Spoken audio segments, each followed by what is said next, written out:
end of the hour on Friday, when we finished some commenting on Whitehead's Science in the Modern World, said that we'd try and take some time at the outset today for any discussion that you like. So, realizing that heated up leftovers on Monday aren't always exactly things we're ready for, this in order to summarize the change that's represented from what's gone before, at least from classical metaphysics.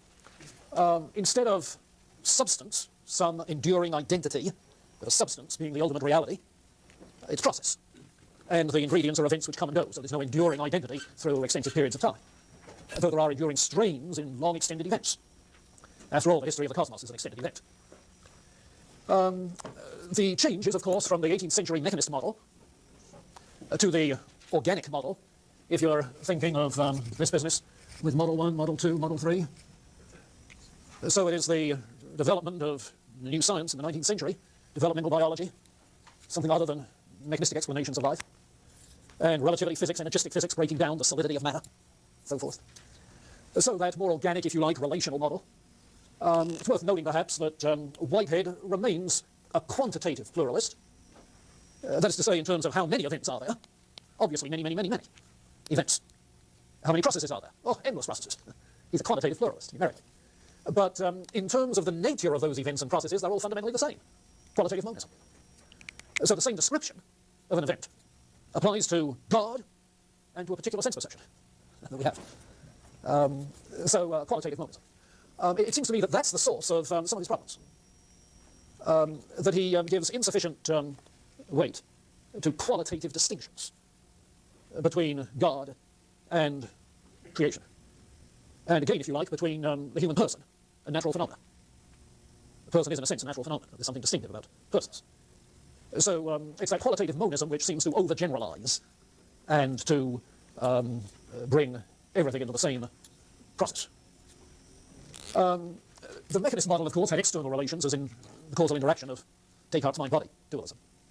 The organic model, the relations are internal, are of the very nature of the terms of the relationship, internal relations.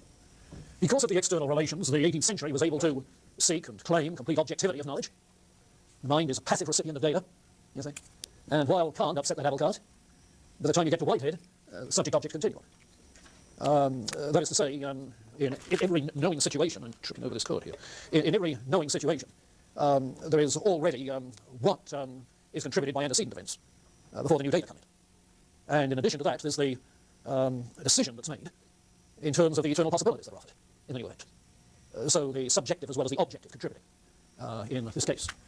And of course, of major concern to Whitehead is the fact-value separation in the mechanistic view, which gives way in Whitehead to the unity of fact and value and the overall teleological nature of his scheme. And, you know, obviously, there's a lot here that's very important. I find this extremely helpful, his criticism of the fact-value separation, and thence his criticism of the mechanistic model. My complaint is about his universalization of the organic model, the way he describes it. It seems to me that just as for most in this tradition, they'll say that the organic model, no, take it back, the mechanistic model, may apply to some things that do indeed operate quite mechanically. And the organic model, all right, may be an overarching sort of thing with regards to mechanistic phenomena. There seems to be the need for something else, a more personalistic model. And I think that's the sort of thing that you find in some of the personalistic existentialism. People like Kierkegaard, Martin Buber, so forth, trying to emphasize the category of person as distinct from anything else. All he can do for person is to say that you and I as persons have continuity in terms of some strain carried by memory, which maintains certain qualities in this stream of experience through the years, which is you, personal identity carried by the stream of experience.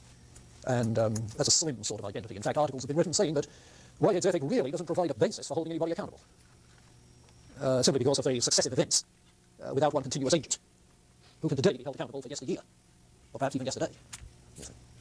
So there are problems that arise in that sort of ethic. Well, that's my summation of what we've been talking about all last week. Do you want to pursue this at all? Or is it after the weekend cold? Janelle? In talking about what he perceives as reality, it seems to me, I think overall, kind of known that it's a process, and yet he says that you don't want to misplace, you don't want the fallacy of misplaced concretion. This process is very abstract. And then I went back and looked at the category of the ultimate as something that pulses through everything, but this pulse and creativity is still abstract to me, and yet he gives it concreteness. Yeah. I wonder if you're using the term abstract in a different sense than he is. I wonder if what you're saying is this is a novel concept which I still don't have a firm hand on. Abstract in the sense that I have difficulty pinning it down as something immediately experienced. Whereas I think he would use the term abstract to mean it's a mental construct quite unrelated to experience. You see. Whereas the process, as he describes it, he believes is really descriptive of experience. You haven't really assimilated the description. Maybe that's what he would say. You get it? It takes a while for the descriptive words to get beyond the words into something which really captures experience. You see. So you might try seeing if his description of an event applies to other things than a moment of sense perception. You see. Take, for instance, an event like, what do you want to say, going to college for the first time. Do you remember that event? I presume you do. How strange it felt. You came with that odd combination of adolescent gawkiness, self-confidence, and complete uncertainty and apprehension. Huh? Well, open-ended event. You see. In other words, you come with a history, some ongoing experience that's given. Then there hits you objective data, such as what? Well, the orientation thing. Having to find your way around a strange canvas. Teachers who seem to expect you to do things independently. Whatever else it is. You know, and these are all fit into the hopper. There's all sorts of possibilities that can emerge from that. You see. One of the possibilities being that you select out from the whole range of things some ideal, some goal you're going to pursue. You're not going to be siphoned off into all the extraneous things. You're going to get an education. Okay, subjective aim. The decision. You see. And so the course is set. That's the event. And then you can describe the subsequent events by growing out of it. Here as a freshman, you're in Philosophy 101. The objective data of that course. You see. What are you going to do with it in yourself? And for Whitehead, the importance is not what you do with it, utility style, but what you do with it in the sense of assimilating it into yourself. What does it make of you? What does it do to you? You see. There are various possibilities. And a great deal depends on that decision, conscious or otherwise, which selects among those possibilities. So, you see, if you describe an event in that simple style of the objective, it's very broadly applicable.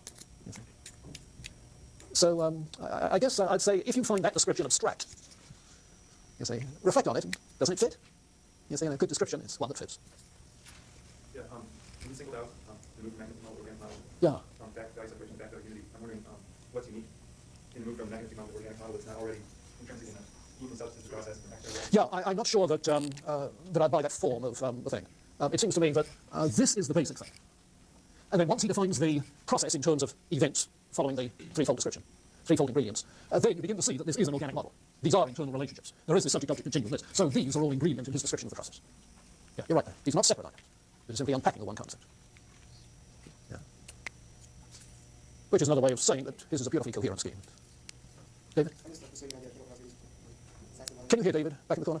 Bob? A bit louder, please, Dave. What I was realizing is, I think before, because it talks about how if Torres had followed the mechanistic, now that reacting to the mechanistic worldview, they had accepted. Yeah. They would instead of running poetry about nature, they wrote poetry about human mind. If they've been consistent. But didn't that happen as well? I don't know about others, but didn't they talk about the greatest of the human mind?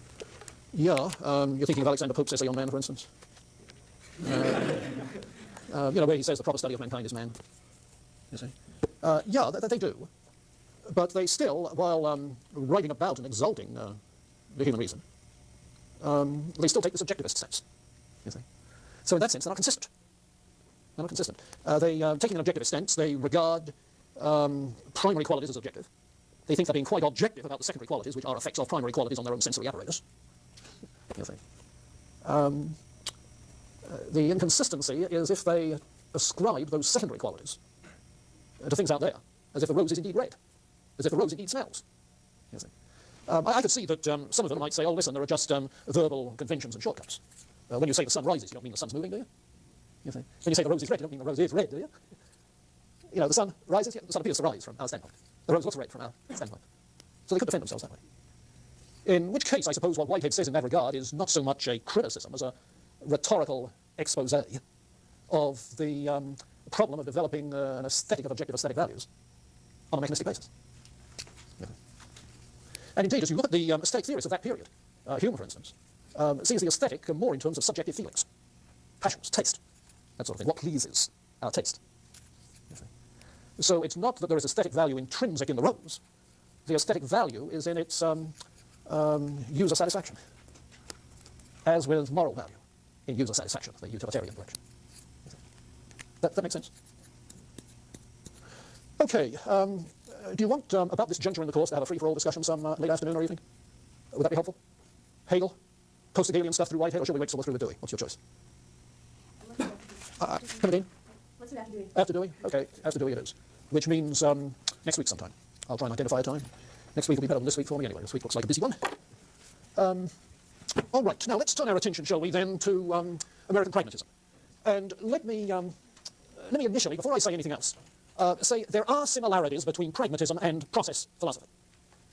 In fact, years ago for the philosophy conference, we did a conference on process metaphysics, in which Whitehead was discussed, Dewey was discussed, because Dewey also is a process metaphysic of a different sort. And you'll find a lot of the terminology that we're getting acquainted with in Whitehead comes out in Dewey. No, not his technical description of events and that sort of thing, but the terms concrete and abstract. Dewey, too, has some notion of an event that's at the heart of his thing. He calls it a situation, a problem situation. The emphasis certainly is on process. The model is organic. The relationships are internal and not external. There's a rejection of sheer objectivity and knowing for some sort of subject-object continuum. And there's an attempt again to find a fact-value unity rather than fact-value separation. So I put these things about Whitehead on the board in order to spark some discussion on Whitehead, but they serve double purpose. Okay? They serve double purpose. I'll take off this business of qualitative and quantitative. I'm not quite sure I want that. But otherwise, I think it can serve Dewey as well as Whitehead. Now, with that in mind, some general characteristics of American pragmatism. First of all, some general characteristics. And the first is, as you might gain from the term pragmatic, it asserts the primacy of the practical over the theoretical. The primacy of the practical over the theoretical. Or, if you like, the primacy of concrete experience over abstraction. So, Janelle, that should please you too. The primacy of the concrete over abstraction. And for Dewey and James and so forth, as for Whitehead, the British empiricists are guilty of abstraction. So that the appeal to the concrete is an appeal to the concrete in, shall we say, the Hegelian sense, where Hegel's dialectic moves from the abstract to the concrete being concrete experience, experience as it is lived, rather than experience as it is theorized in people like Locke, Berkeley, with their theory of simple ideas, and so forth. So the primacy of the practical, of the concrete. Their concern is with the relationship also of thinking to doing. Or, as the language is in some traditions like Marxism, the relationship of theory to praxis. Their concern is to see experience holistically as not just cognitive, but affective experience. And incidentally, you can get that in Whitehead as well. Not just conceptual prehension, but physical prehension. The cognitive and the affective. So that you find pragmatists objecting to intellectualism. James uses that phrase for wanting logical theory for theory's sake. Or spectator empiricism, which is Dewey's label for Locke. Spectator empiricism. You know the epithets that some people cast at spectator sports. Like, let's say, football, where you have a handful of people getting, as they say, too much exercise, and several tens of thousands getting too little. Spectator sports. Dewey's point is that experience is reduced to a spectator sport, like John Locke, rather than an active involvement. You see? Misconception of experience. Experience is active, not passive. Or the quest for certainty in the Descartes tradition. John Locke tradition, as far as we can. Dewey has a book by that title, The Quest for Certainty, in which he disparages the quest for certainty. For pragmatic purposes, who needs certainty? The quest for certainty is a misguided quest. All you need is practical certainty, practical confidence, sufficient to act on. Now, underlying all of this appeal to the practical, to concrete experience, is an underlying thesis that experience is reality. Experience is reality. And in case you're still thinking of experience as consisting of Locke's simple ideas, which are merely representations of reality, two comments. One, perhaps the pragmatist would say, human experience is our reality.